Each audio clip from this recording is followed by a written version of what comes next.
Sio.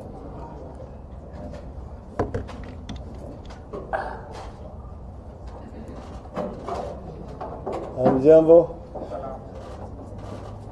Assalamu alaikum. Well, members of the Fourth Estate, good morning. I have a statement basically on our trip to Kiambu County today. One of our main messages over the past 4 years and going into the election in August is inclusion and economic empowerment. You have spoken repeatedly of the commitment of NASA to building a strong and a united country in which everyone feels respected. That commitment is and will remain strong and enduring. Yesterday, I was honored to receive into our fold a number of people from Kiambu, including members of the Kiambu County Assembly, who decided to join us on the strength of our promise for the country and the understanding of the tribulations and aspirations of citizens of the great county of Kiambu. We are shortly heading out to Kiambu this morning, and I just wanted to share some of the highlights of our plan for this region. At the moment, Kenyans are undergoing many tribulations, and this includes the people of Kiambu. Just a month to go before the elections, people are still lining up for unga, and that is happening across the entire country. The cost of living has skyrocketed, putting families' basic necessities out of many people's reach.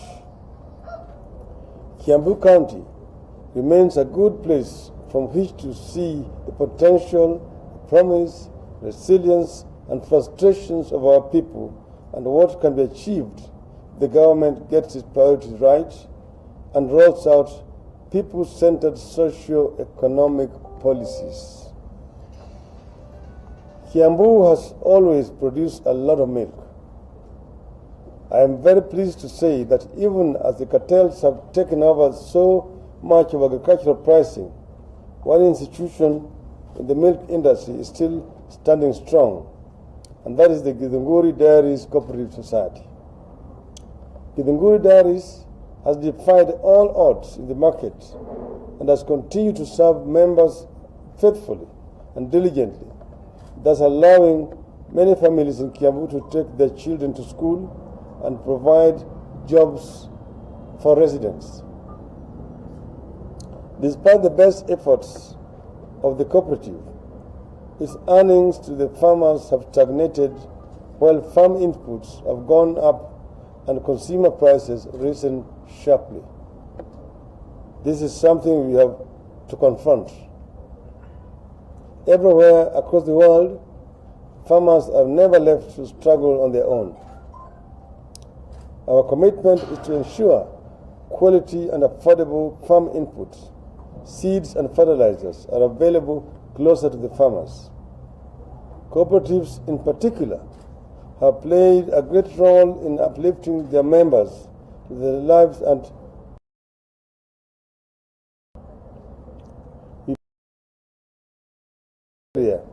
with Joe Nyaga, who was my Minister for Cooperatives in the Grand Coalition government.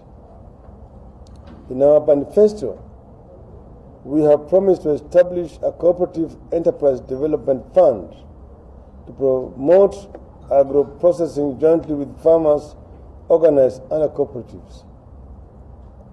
There is no reason why the Githunguri Dairies Cooperative Society would not be among the first to benefit from this fund when we take over. We also need to encourage the great tradition of women farmers, which have enabled so many to start and grow small businesses. Kiambu and the Mount Kenya region, along with Kericho and other areas, of the most efficient smallholder farms producing world's best tea. When the British take it from here and market it outside, they call it English tea. But this is Kenyan tea. And the coffee from Kiambu was also the best in the world. These two cash crops used to earn us billions of dollars with which we used to pay our external debts. In our manifesto, we have paid special attention to the need to revive these two sectors and to ensure that it is the farmers who are the primary beneficiaries of their production. We are committed to revitalizing the coffee and tea sectors. Full liberalization of the coffee sector is part of the NASA plan, in addition to helping farmers find markets while also writing off debts owed. We will also explore strict methods of promoting more value addition and local processing of coffee so that Kenya's coffee can be sold to Starbucks as a finished Kenyan brand product. This is what, as you see, the Jamaicans have done better than all of us. The Blue Mountain Coffee brand in the world. Other than involvement in agriculture, Kiambu people are known for their business acumen and entrepreneurial spirit.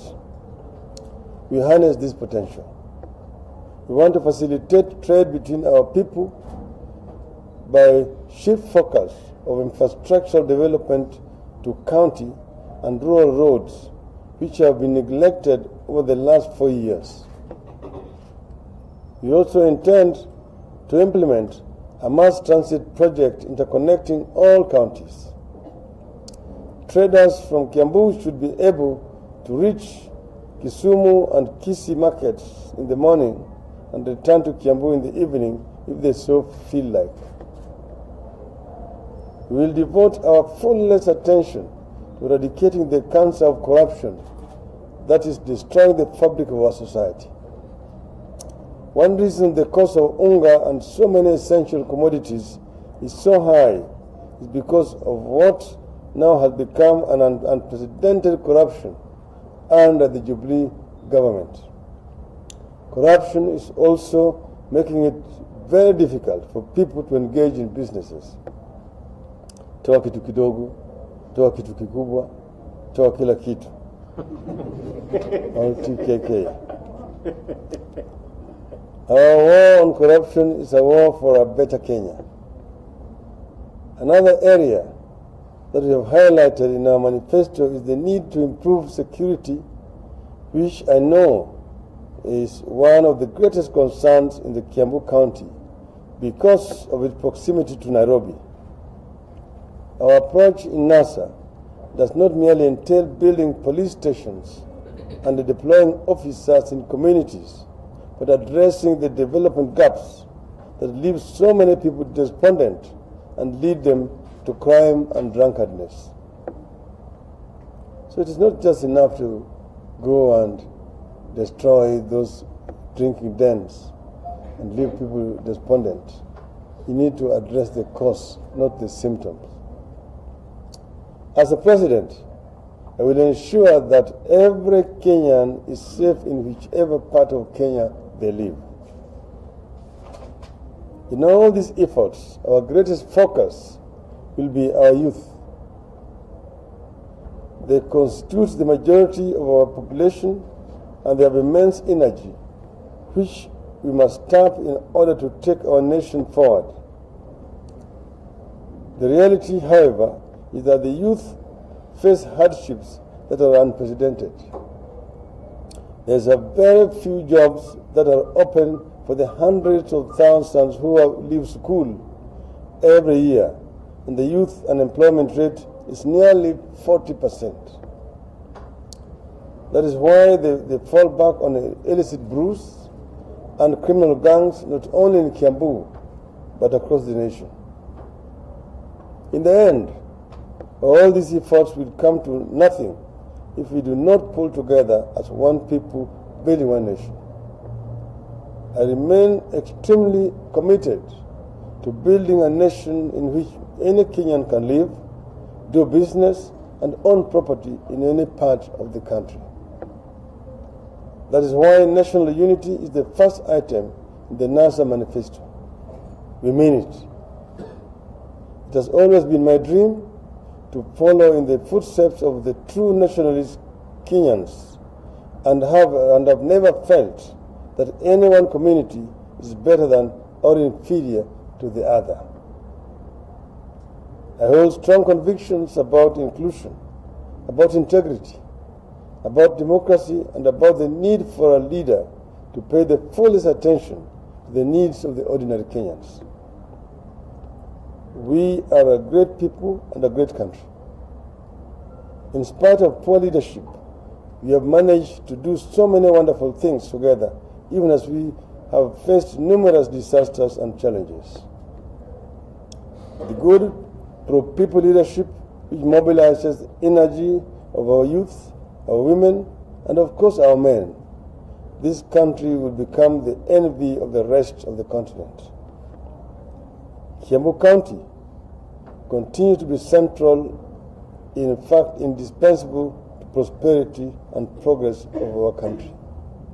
And Jubilee is now promising 6.5 million jobs in 5 years, when they have been unable to deliver 500,000 jobs in each year, which they promised last time around. When Kiambu is strong and empowered, it can help advance opportunity and empowerment not only for its residents, but for the people across the entire nation. We will lay ground for Kiambu to prosper and uplift Kenya. Thank you all.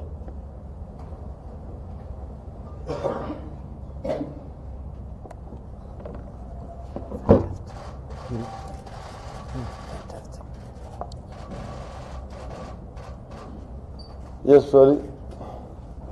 Yeah, my name is Amanda Benjamin from Radio Africa. There has been a lot of propaganda against you on the ground. And one of them is that you're a dictator, another one will take away land. Maybe you can tell us how you are going to address that in the campaigns. Then number two, the region has had 3 presidents. So definitely they have been close to power. How are you going, how will you deliver, and you're not from that region, and yet they already had 3 presidents, and you say they never delivered to them? One is the propaganda you're talking about, that, oh, I'm going to take away people's land. You said, what was the other one? You're a dictator. A dictator. You need to know people who work around me. And I'm not living in isolation. I live in this country. I've been a prime minister. So you can ask people who have worked with me. I've been a minister for roads, public works and housing. I've been a minister for energy. I've also run a political party. So you ask people who have worked with me if I'm a dictator or not. They will tell you that the most consultative leader is Raila Odinga. So the Kenyans don't believe them. They can continue shouting out there to the birds, but I'm more concerned with what the people think of me. And most Kenyans don't believe that I'm a dictator. But there's what is called benevolent dictatorship. Was Mwalimu Nyerere a dictator? You may say yes, and so on and so forth. So you need to look at when somebody makes difficult decisions, hard decisions, that is not dictatorship. It's acting in the best interest of the people. It's a situation where the end justifies the means. Okay? But most of the times, we are all the times consulting. We don't take decisions unilaterally. And the issue of land, we have got a land policy in there. And you remember in the last Grand Coalition government, land docket was under the ODM, when James Orengo was the minister. And he introduced land reforms, and the policies which he introduced are very much in conformity with my thinking with regards to land. I believe strongly that land is a factor of production which need to be made accessible and available to people for wealth creation when people need it. The land should not be hoarded. It should not be used for speculative purposes. People are disenfranchised or dispossessed and they become completely unable to create wealth. This is what I believe in, that land must be there for posterity purposes for the people. The other one you asked was... the region has had 3 presidents. Yes. Yeah. Well, we must make Kenyans to believe that there are 43 different communities living in Kenya. And each one of them should not feel inferior or superior to any other. And they should therefore not have this idea that unless our own man, a man from my ethnic community, is at the top there, I cannot benefit. Because then you are going to dismember the country. People should be secure as Kenyans under any leadership. And we must lead a Kenya where the smallest tribe, an El Molo, can also be a leader, and Kenyans will be happy. Tanzania has got more ethnic communities than Kenya, over 100. And the presidents there have come from very small tribes. Mwalimu Nyerere came from a very small tribe called Zanaki. The Zanaki live around Lake Victoria there. They're a very small community. Mwinyi came from Zanzibar, which is just a small island compared to the Tanzania mainland. Mkapa comes from a very small tribe down there in Mtwapa, Mtwara, on the other side. Same thing with Kikwete, around Bagamoyo. Even now, the current president, John Paul Magufuli, comes from a very small sub-tribe of the Wasukuma. You see, and it is not an issue. Tribe is not an issue in Tanzania. Tanzanians are a happy lot. They don't think of you as a member of this tribe and this other tribe. So Kikuyus are Kenyans. And they should not feel insecure if there's somebody else who is not a Kikuyu as a president. See, the past president was a Kikuyu. That did not stop me, Raila Odinga, as saying Kibaki Tosha. By the time I was saying Kibaki Tosha, I knew he was a Kikuyu. And I went out and campaigned for him. Why? Because he was a Kenyan, like other Kenyans. Okay? So other tribes have lived here under leadership of members of other tribes. Moi was a president. He was a Kalenjin for 24 years. So I want to give an assurance to members of the Kikuyu tribe. They will feel even more secure, more happier under a more responsive nationalist government led by Raila Odinga than under the mediocrity, which is Jubilee, in the name of Munduwakwa, Munduwamishia. Yeah, my name is John Kirash.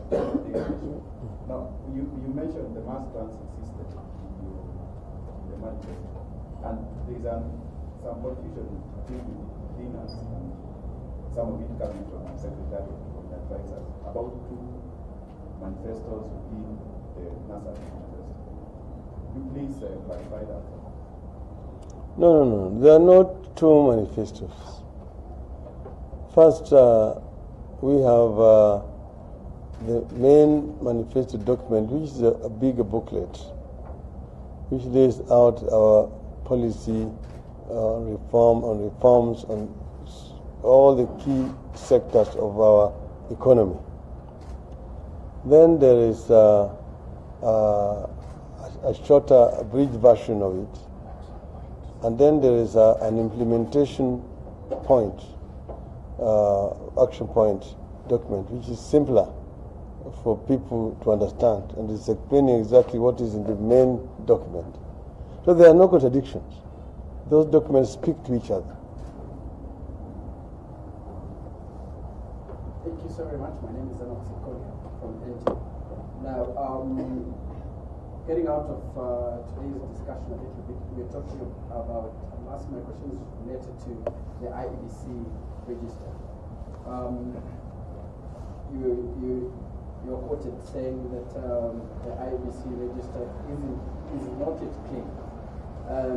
Actually, some time back, I talked to IBC commissioner who said that the problem is not theirs, that the report by KPMG was not detailed, that the report only estimated the number of people who might be dead, but they are still voters, but they did not give the actual details of the people that are supposed to be removed. So, according to them, it was a shoddy work. I don't know what is your thinking from that. You see, you remember, we even went to court to say that KPMG did not have the capacity to do the auditing. And the IBC defended the KPMG. And then there was one time when we wanted to reach an out-of-court settlement. When we asked the KPMG, could they say that yes, they had not done it, but that they are going to employ a company with the experience and capacity. When we asked them to name that company, they were unable to name it under the excuse that it was a customer-client issue. Well, we are here with us, and the facts has now come home to haunt the IBC, because KPMG have done nothing, and we're sure that they've been paid a lot of money. Just need to ask how much money have they been paid. Because when we've been looking for that report, our officers have gone to IBC several times to try to get that report. It's not available. When our Secretary General asked for it, Professor Agnes Zani, she was told that the report has been presented to Parliament. Parliament has been dissolved for all intents and purposes. Why do you send a report to Parliament, which has been adjourned since day? You not meet. There's no excuses. Because they know that this is a shoddy work that has been done, and that there's a deliberate attempt to try to retain ghost voters in the register for the sinister motive of having them vote, even if they're not proper voters. And this is a very serious issue that needs to be addressed.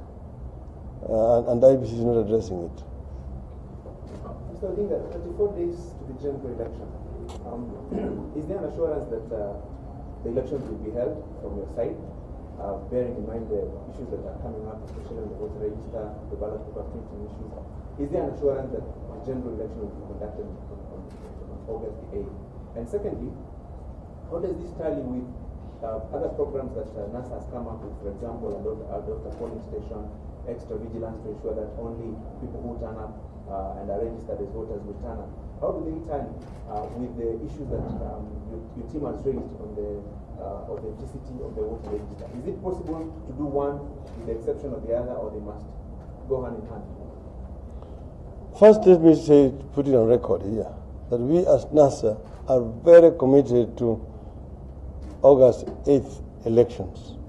Jubilee has been spreading propaganda that, NASA is afraid, they don't want the election to be held. I think the opposite is true. We have said we want to have elections on the 8th of August several times. But we said we don't just want to have any other election. These elections must be credible.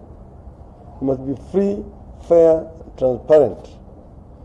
And that's why we have even said, don't just tell us you want peaceful elections.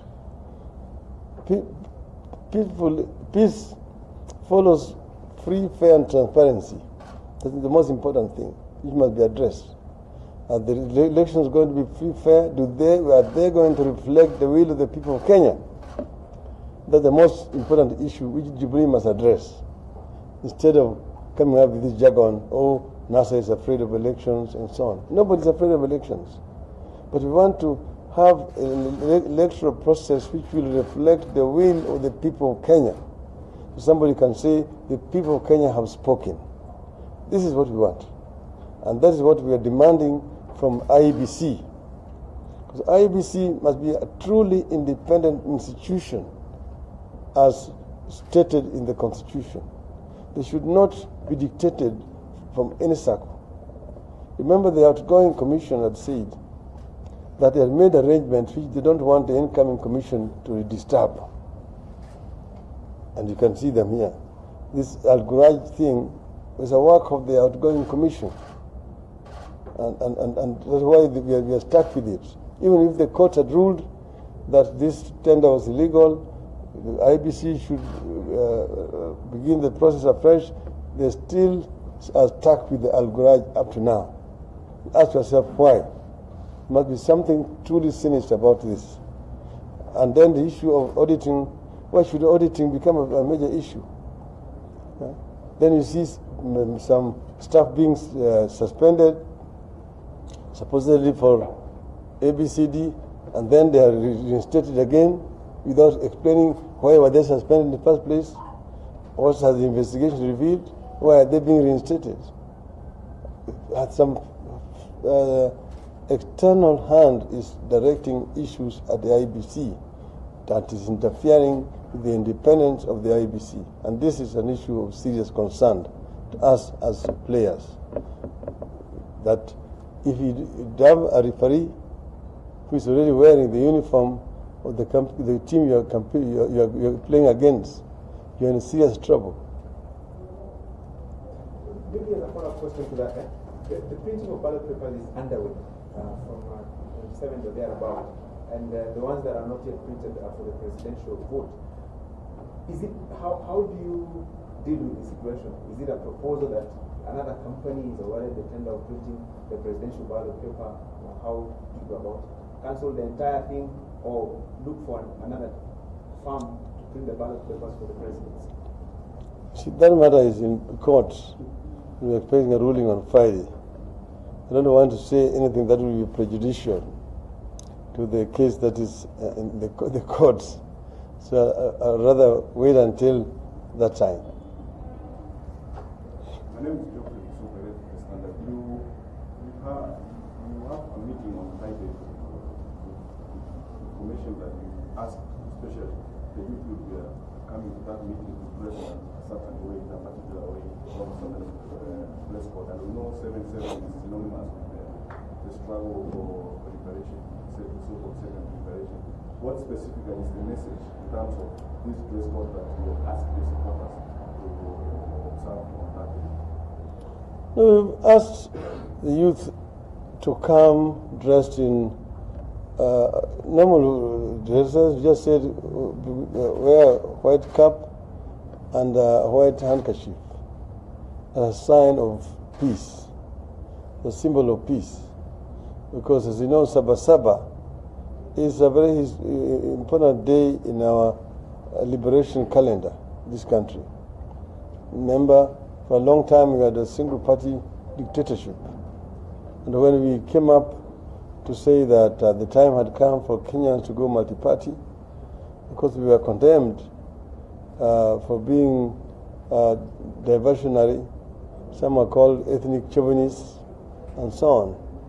And just a few days before Sabasaba, Honorable Kenneth Matiba, Charles Rubia, and yours truly were arrested and taken to detention. But the Kenyans, despite all that, defied the intimidation and threats and marched to Kamkunji grounds. And a number of people were killed. Many of them also found their way into prisons. So we are remembering Sabasaba, and because Sabasaba set the ground for repeal of Section 2A and allowing for a multi-party system to be introduced in our country. So that's why we now remember it as a peaceful day, a day for peace. People are going to assemble at Uhuru Park. The clergy is going to be there. And there's going to be a prayer. And then from Uhuru Park, people will go to Kamkunji grounds for a rally. And that will be also a peaceful rally. And we want to set the stage for peaceful elections. So we have said that every Monday there will be, henceforth from that day, a prayer for peace throughout the country until after Nani Nani. So Sabasaba to Nani Nani.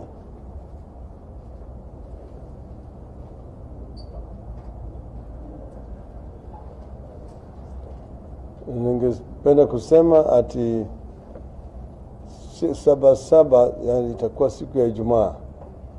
Na siku ya Ijumaa tumewaomba Wakenya wote, sisi tutakuwa na maombi katika Uhuru Park kwa amani. Alafu tukitoka pale kwa Uhuru Park tutaenda mpaka kule Kamkunji Grounds kwa mhadhara, mkutano wa hadhara ya Wakenya wote. Tungependa vijana wote wa Kenya siku hiyo waje na kofia nyeupe na kitambaa nyeupe kama ishara ya amani. Na baada ya haya sisi tunataka kwa kila wiki Wakenya wote wanaomba siku moja kwa amani ili uchaguzi wa 8/8 ifanyike kwa njia ya amani. Shukran. Asanteni sana.